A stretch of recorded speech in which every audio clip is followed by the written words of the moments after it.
Olá, sejam bem-vindos. Eu queria, nesta apresentação, apresentar e mostrar-vos o trabalho que eu fiz numa empresa de produtos alimentares em Portugal, utilizando as ferramentas de Lean e Six Sigma.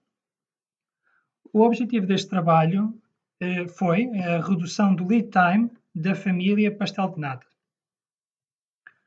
Primeiro vou dar uma introdução à empresa em si.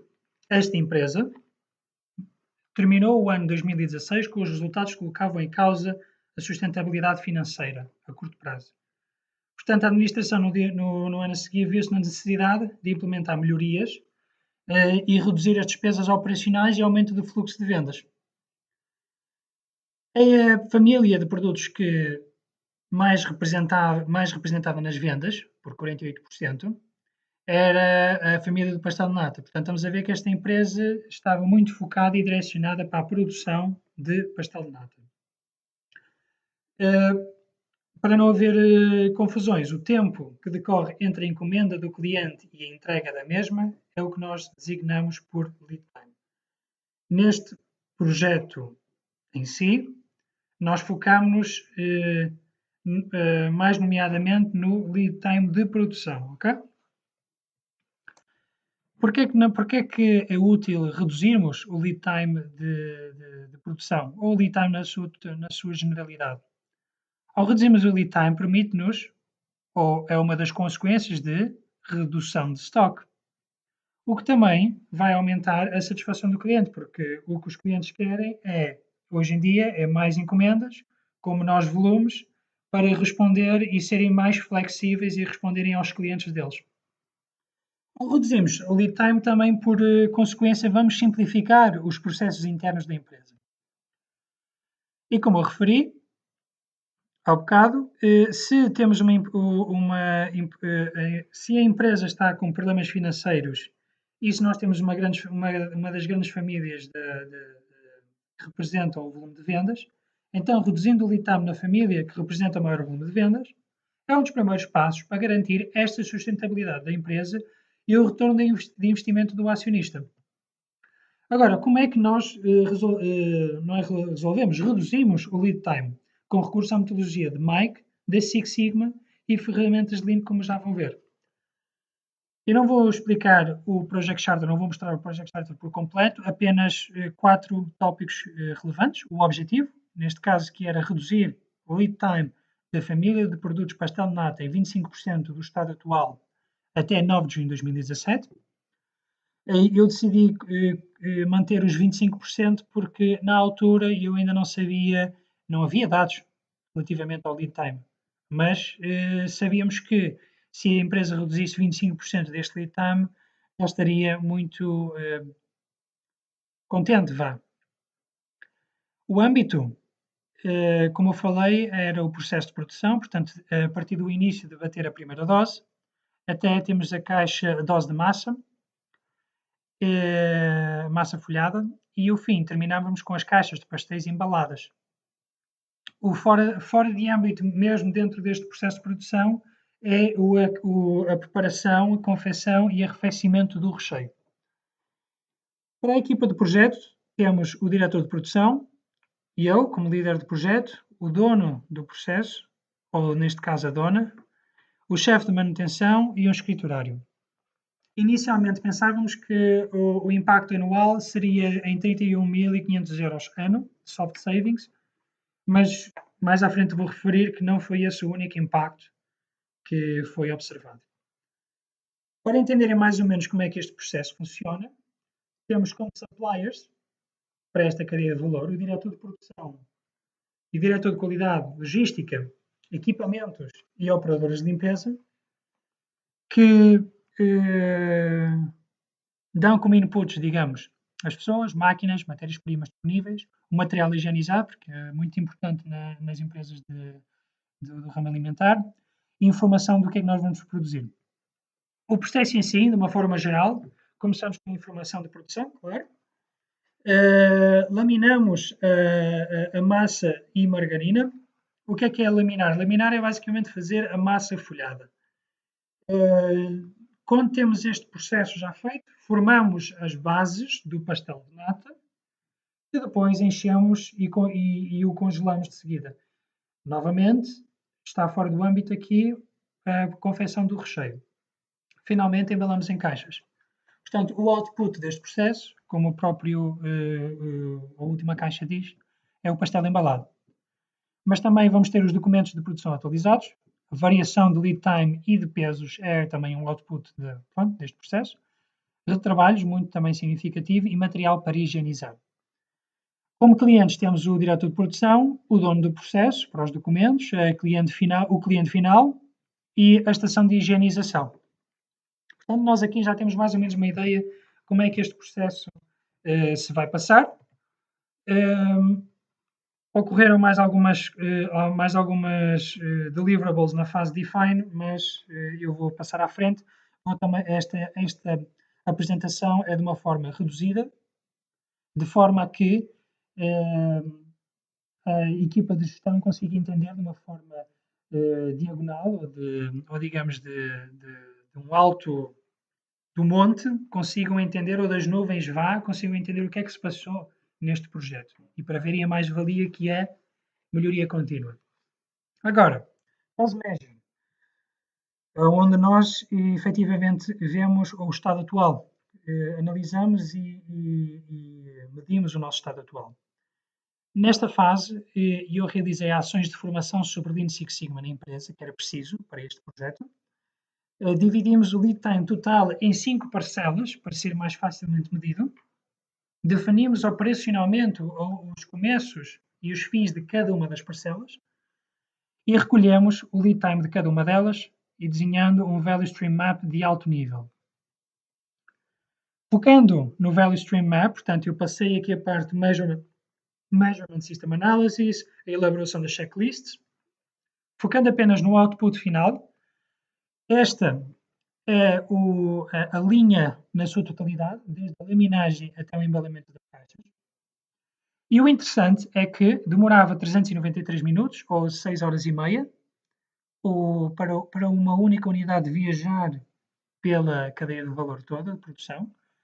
Agora, o interessante é que 58% do lead time estava situado antes das formadoras. Portanto, isto diz-nos duas coisas importantes.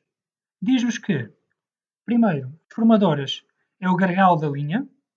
Portanto, nós queremos que sempre as formadoras estejam a funcionar, porque se não estão a funcionar, não há throughput e não há throughput, não há vendas. Assumindo, claro, que o nosso mercado tem capacidade de absorver da nossa produção. Mas também diz-nos que, se 58% do lead time está aqui situado anterior, não existe um mecanismo de controle de stock na linha. Portanto, estamos a falar de uma linha push. Daí está referenciado como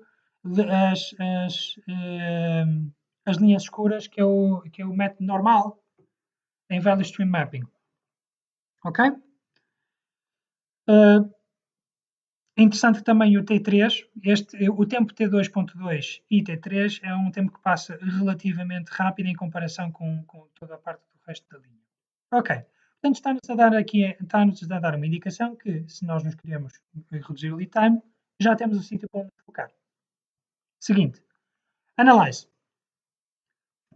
Nós queríamos responder a esta questão. Porquê é que as operações antes das formadoras representam 58% do lead time? Então, para isso, fomos analisar novamente, porque nós não tínhamos acesso a nenhum, não existia recolha de dados para isso. Elaborámos diagramas de Spargate para entender as deslocações das pessoas. Filmámos o processo, entrevistámos os colaboradores, desenhámos um VSM focado em T1 e T2.1, portanto, focado apenas nesta parte do processo. E procuramos os 8 mudas da Lean. Portanto, estamos a ver que tudo também vai novamente convergir a este desenho de VSM que eu já vou mostrar no slide seguinte. Agora, nestas entrevistas e nas observações e nas filmagens, nós perguntámos a nós próprios quais eram o que é que nos estava a interferir, o que é que nos estava a impedir de reduzir o lead time em 25%. E chegámos com 7 efeitos indesejados. Há trabalho processado em lote, há operações demoradas noutros locais, há elevado tempo de transporte e movimentação, portanto um rácio, há trabalho não standardizado, há falta de comunicação, e vejam aqui que ninguém comunicava com ninguém, toda a gente ia ver aqui toda a gente comunicava com a encarregada e não havia comunicação entre as pessoas. O programa informático das máquinas de laminagem, tinha tarefas de valor não acrescentado, e estas máquinas eram o gargalo, ou Capacity Constrained Resource da laminagem, e havia excesso de produção e rupturas de estoque. Novamente, não havia aqui um sistema de gestão de estoques, que é o que já estou aqui a dizer, nas causas raízes que originaram estes 7 efeitos indesejados. Portanto, nós conseguimos espremer isto tudo em 3 problemas.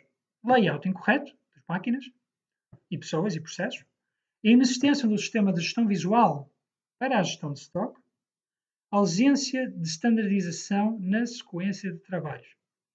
Ok? Ok, temos então as 3 grandes áreas onde nós vamos melhorar. Na fase Improve, decidimos analisar o Value Stream Mapping do estado atual e a elaboração da solução para eliminar os efeitos indesejados, a apresentação da solução aos champions e aos stakeholders e a melhoria iterativa da solução pré-implementação. O que é que isto quer dizer? Dentro daquelas 3 áreas, nós basicamente desdobrámos-las, fizemos drill down e quais eram as ações que nós devíamos tomar para resolver cada uma daquelas 3 causas raízes. Por exemplo, implementar uma linha de FIFO, implementar a meio do processo, uma linha de supermercado, implementação de supermercado no fim da linha, são 2 maneiras para gerir visualmente o stock. Não só implementar uma linha de FIFO, mas também fisicamente impedir a produção de mais stock, como se fazia no Japão. Reduzir a alteração do layout das linhas iria nos permitir também reduzir uma pessoa e trabalhar em meios batch do Aziz, e alterar o programa também ia nos permitir reduzir o tempo de ciclo desta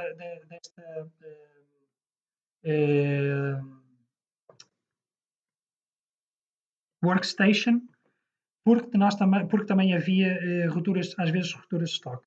Mas estas rupturas de estoque também podiam ser evitadas com uma gestão visual pela linha completa e por uma melhor comunicação entre as pessoas. Ok. Melhoria iterativa.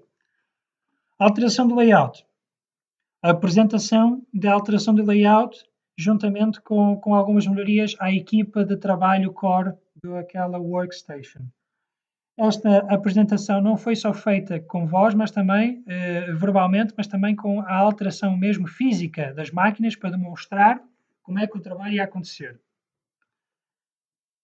Nestas apresentações e nestas discussões surgiram, não digo retrabalhos, mas outros tópicos que tinham que ser implementados para que esta solução fosse um sucesso. Portanto, houve melhoria iterativa do espaço físico e dos processos para que permitissem, no momento da alteração do processo, que isto corresse da melhor forma.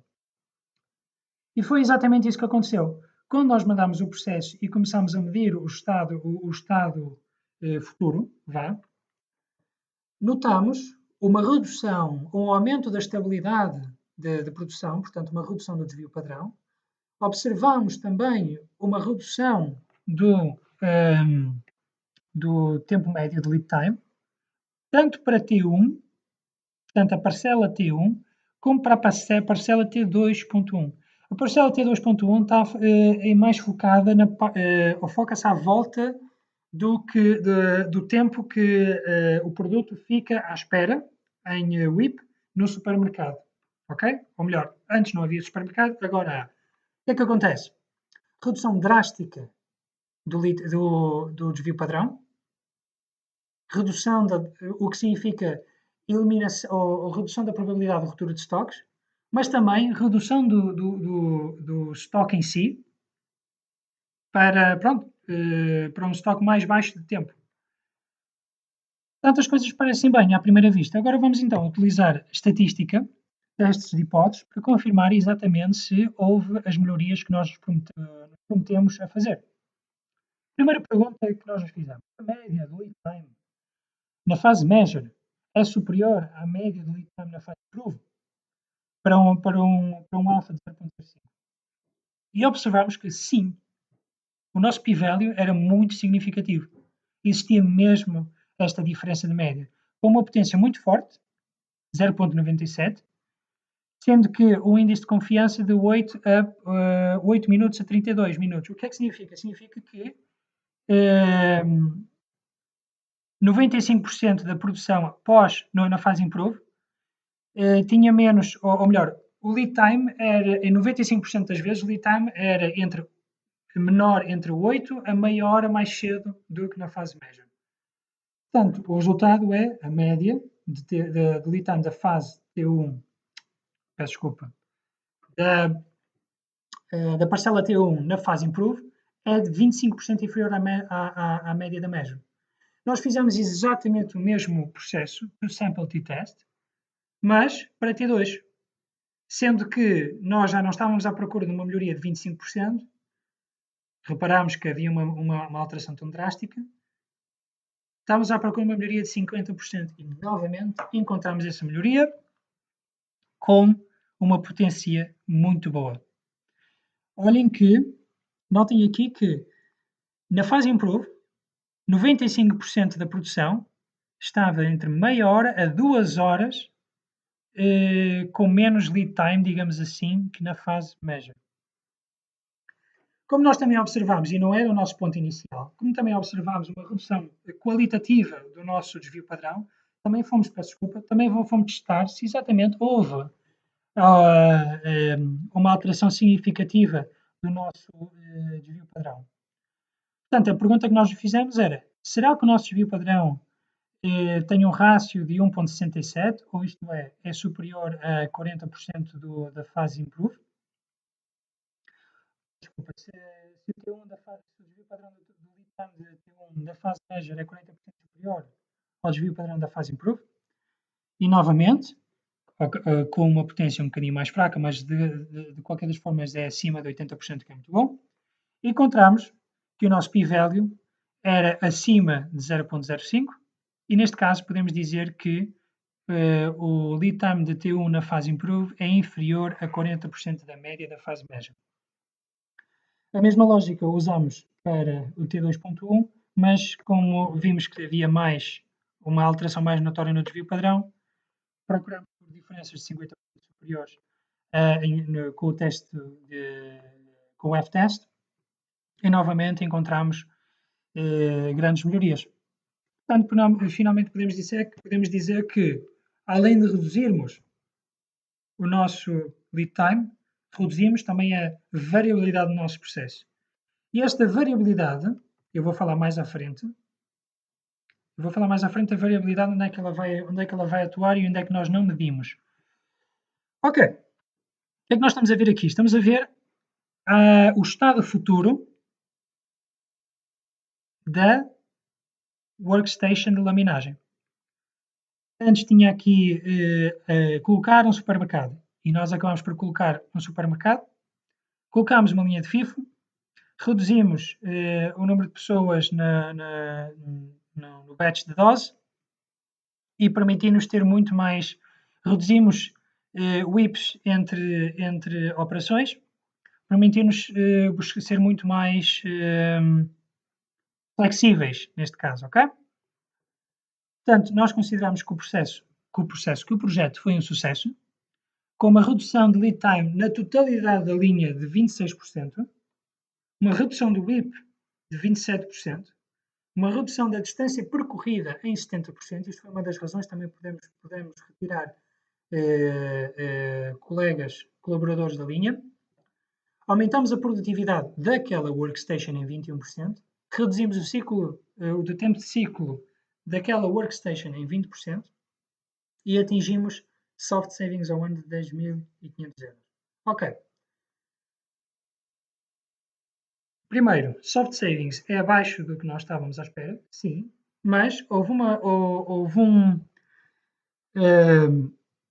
métrica que nós infelizmente não medimos, mas que foi a mais significativa do projeto. No início, na fase de Analyze, referimos aqui que, onde é que está? No ponto 7, diagrama de inferências, há excesso de produção e rupturas de estoque. Rupturas de estoque. O que é que significa? Se havia rupturas de estoque, as formadoras, que são o gargalo da nossa linha, ficava sem material para produzir. Ficava sem material para produzir, nós não podíamos fornecer aos nossos clientes, não fornecíamos aos nossos clientes, menor cash flow, ou menor throughput. O que aconteceu aqui, e que infelizmente nós não medimos, foi o impacto da redução destas rupturas de estoque tiveram na produtividade das formadoras. Pelo pouco tempo que eu tive a oportunidade de observar os dados, estamos a obter aumentos de produção entre 5% a 10% por dia nos momentos em que nós produzimos pastel de nata. Um aumento da produção de 10% para aquela empresa foi, e é, claro, estrondoso. Agora, infelizmente, com este trabalho, eu não tive a oportunidade de medir essa melhoria, que não é um soft saving, é na realidade um hard saving e aumento de vendas, que é ainda mais potenciador. Ok, essa também fica uma das minhas lições aprendidas para o futuro, em que é preciso tomar atenção a todas as possíveis, ou quais são as métricas que podem ser possivelmente afetadas pelo nosso projeto, mesmo não sendo a nossa métrica principal, ok? Fase control. As coisas correram bem na fase improve. O que é que falta agora? Standardizar as operações, formar os colaboradores no novo processo, porque tínhamos uma equipa core, mas também tínhamos uma equipa auxiliar de alta rotação. Formação e standardização é aqui. Atualização da documentação e, claro, celebração dos ganhos. Foi muito interessante festejar com a equipa este projeto, este primeiro projeto de Six Sigma Black Belt que se fez naquela empresa, e do feedback positivo a todos os níveis de gestão que a equipa teve. Ok? Conclusões. Soluções, e estas conclusões são também lições aprendidas para mim e para a equipa. Soluções que envolvam todos os stakeholders são mais facilmente implementadas. Eu não referi isto, mas na elaboração da solução iterativa foi com a apresentação da solução e o retrabalho com os vários stakeholders: qualidade, produção, manutenção, operadores, etc. É imperativo um projeto ser gerido de uma forma disciplinada. O que é que eu quero dizer com isto? Quero dizer que se as coisas devem ser feitas num certo momento, têm que ser feitas naquele momento, porque senão vamos todos andar aqui atrás dos fogos. Vamos tentar estar aqui a apagar fogos porque não há planeamento. É necessário investir tempo no presente para haver ganhos no futuro. Isto conecta um bocadinho com a parte anterior, da parte do não posso fazer isto agora porque tenho um fogo mais importante para resolver. Se nós não investimos tempo no presente, e o que é que significa investir tempo no presente? Significa não fazer outras coisas que não são tão importantes, mas ao investirmos agora para ganharmos no futuro, asseguramos a sustentabilidade da empresa no futuro, ok? Esta foi a nossa equipa core do projeto. Temos o diretor de manutenção à esquerda, a dona do processo, e eu, o diretor de produção e o escriturário. Muito obrigado a todos e espero ver-vos no curso e Greenbelt, ok? Até à próxima.